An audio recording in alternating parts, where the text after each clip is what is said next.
Good afternoon, everybody. It's Valerie Ling here, clinical psychologist. Probably today coming to you wearing a slightly different hat, that of a mum, and wanting to talk to you about something that has really been on my mind lately. So, to give you some context, I had to make a very difficult decision today, and the decision was to let go of a particular project. And the reason why I essentially let go of this particular project, because I had two groups of people on my mind: my family as well as my team of psychologists and dietitian who work with me at the Center for Effective Living. And you know, when you find yourself still thinking about a decision, or you find yourself still, we call it ruminating, several hours later, in my case, almost a day later, you really need to stop and think about, hey, what is it that's really bugging me? So I'm coming to you live really to share a burden that I have and to explain the decision that I made. So one of the things I noticed when I was a young lass in my 20s, working for an international consulting firm, the organization had headquarters in the UK, and at the time I was working in the Singapore office, but I had a lot of links to the UK office and would make some trips out to meet with the international team. And one of the things, and we would do cross projects, so I could have been put on a project which involved colleagues from the global team. And one of the things that I noticed even then was that my Nordic colleagues were exceptional. They were exceptional because well, first of all, they were very chilled. They didn't get stressed very easily. They were very technically competent and just had a way of coming up with ideas and solutions that were really just matter of fact. And they were very easy to work with. And I remember making that observation that there's something different about these guys.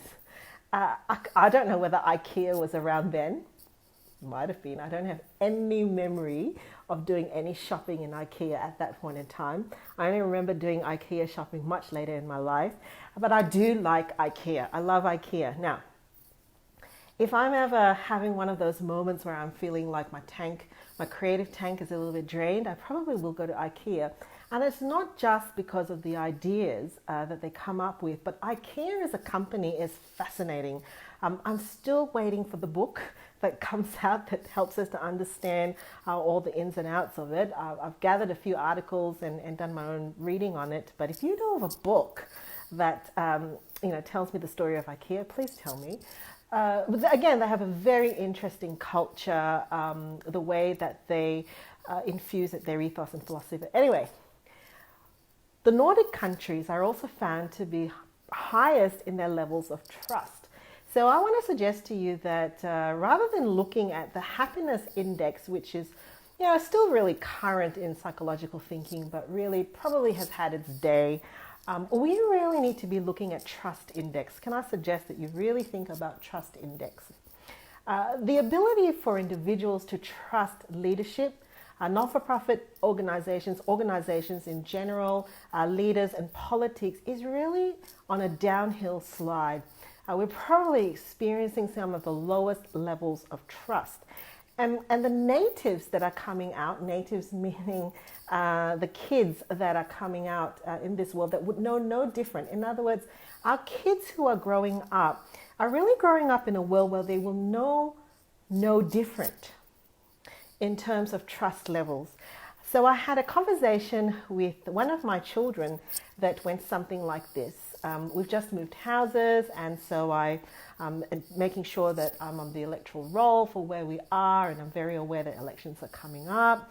And as I've had kids, I've become more and more aware that I need to role model to them my own attitudes about politics. And the conversation went like this: Mum, when I grow up, I'm just going to do a donkey vote. And this is from a very sensible child. And I thought, tell me more. And basically my child said there's really no point in the vote because of the number of changes our government has had and the number of promises that get broken. And this was a very matter-of-fact statement, and for my child, this was like actually just a very logical conclusion. Now, these are the natives of our world today. There are low levels of trust. And organizationally, when you actually think about how this plays out, when you think about the newer employees coming through, trust levels are really, really low. Crowdsourcing for what you think is probably high. In other words, there's more value and more opinion oftentimes given to peers and strangers. You collect the mass responses of people who've had similar experiences to you, and then you come up with a conclusion, and then that trust is passed on. For example, Airbnb, Uber, anything. You get a community rating and trust is invested there. And this really bothers me because essentially trust is part of the relational capital that occurs in our one-to-one interactions. It really is a byproduct of someone saying that the words that come out of my mouth are the words that you can trust and you can bank on. And if we no longer can count on that sort of relational capital and trust is in decline, then essentially we'll become a very fragmented, a rather opinionated and rather unhappy society. And that's really not the future that I want for my children. And I'm very conscious now to make decisions that basically escalate trust. So my decision to say no was a byproduct of living authentically, to say that, I need to actually look at the resources that the practice has, resources that the individual practitioners have at the moment, what's on their plate.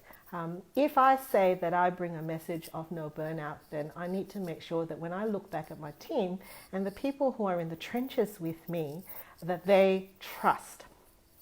Equally, it was a commitment to my family that April would be a rundown time for us and that they could count on me being present and available and not moving about here, there and everywhere. And I wanted to make sure that that was given to them. And for me, reflecting on that was really, really important, and coming to you to actually say relational capital, in particular trust, is a really important thing to think about, because when leaders burn out, when parents burn out, when we tank out, trust in the cause, trust in a vision, trust in the ability to make a difference, trust to rise to potential, trust to serve gets eroded.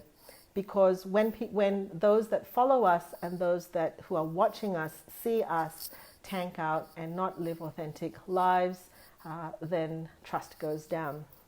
So to me, it's actually really important to think a lot deeper and a lot clearer about the legacy that we leave behind, the brands that we are building, the organizations that we are developing, the message that we are sharing. How are we embodying a sense of trust? Trust, for me, if you're going to do it to help the next generation trust, number one, we have to turn up. We've got to turn up. And when we turn up, we've got to be present. Number two, we've got to deliver. If we say that that is what we're going to do, then we actually really need to deliver. Number three, we've got to look back. When we're running so fast and so far ahead, we've got to periodically look back and see if the other people are catching up with us, whether they're doing okay. And number four, we've got to fix it. We've got to have the humility and the resources to be able to reflect and know if we've made any mistakes, if we need to repair, if we need to actually instill trust. It's very hard to do all of this when you're on empty and when you're actually depleted. So please, will you join me? I've tried different ways to bring about the message of burnout.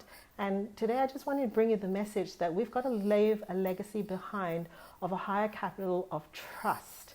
And would you think about that? Would you think about how in your individual worlds, in your families, and in the work that you do, that when you leave it all behind, people have a higher trust in humanity and in the cause that you represent? I've got some people watching here. Hey, Kim. Hi, Michelle. You've just come to the end of my message. You might want to watch it. I talk about the new problem of trust. Okay, see you later.